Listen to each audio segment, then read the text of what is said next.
Okay, picture this. You're in the coldest, driest, most remote place on Earth, Antarctica. And in the middle of all that pristine white ice, a glacier looks like it's bleeding. This is blood falls, and its story is way stranger and more amazing than you can probably imagine. So yeah, that's the big question, right? It honestly looks like something out of a sci-fi horror movie. But the real reason behind it is so much more fascinating, and it has implications that stretch way, way beyond our own planet.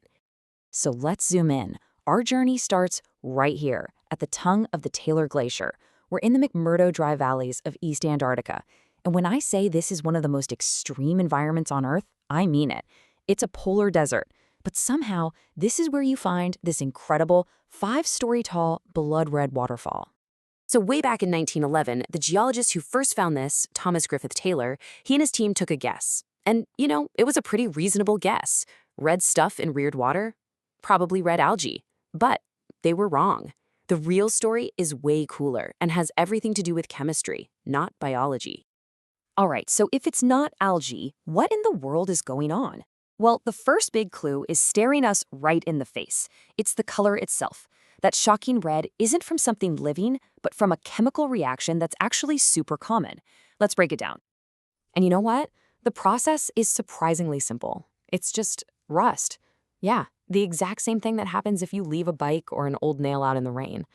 At Blood Falls, we're just seeing it happen on this spectacular, absolutely massive glacial scale. So here's the play-by-play. There's this hidden source of water under the glacier, and it's totally loaded with iron. When that water finally seeps out and hits the open air for the very first time in millions of years, bam, it rusts instantly, staining the ice with these incredible streaks of red. Okay, so mystery number 1 is solved. The color is rust. Easy enough, but wait a second. That just opens up an even weirder question. This is a glacier, right? It's supposed to be frozen fresh water. So where on Earth is all this liquid, iron-rich, salt water coming from in the first place? The answer to that is, well, it's just absolutely mind-blowing. The water isn't from today. It's a literal time capsule. We're talking about a pocket of an ancient ocean that got trapped underneath the ice millions of years ago. I mean, just try to wrap your head around this. This ancient reservoir is buried under 400 meters. That's about 1,300 feet of solid ice. That's deeper than the Eiffel Tower is tall.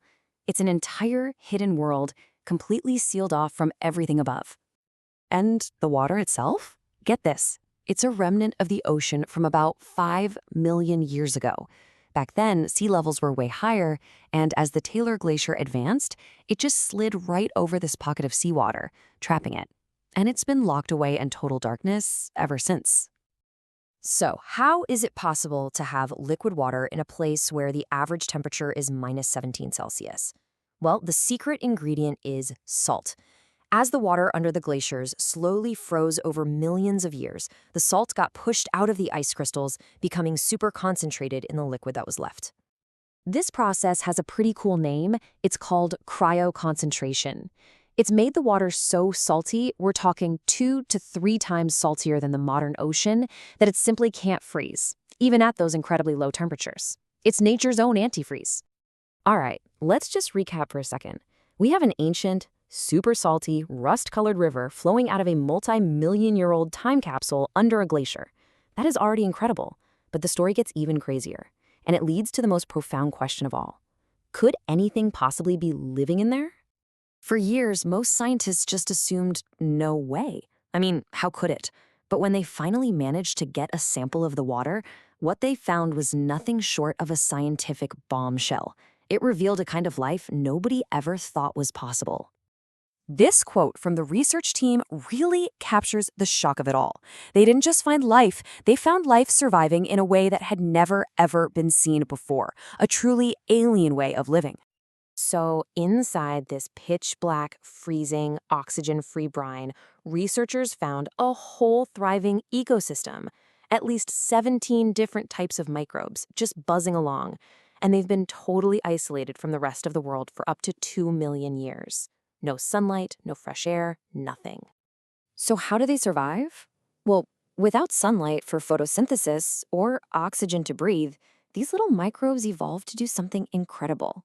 They use sulfate in the water to metabolize the iron that's dissolved from the bedrock. They are literally breathing iron to get their energy. A lost world of iron-breathing bacteria? I mean, it's an amazing discovery.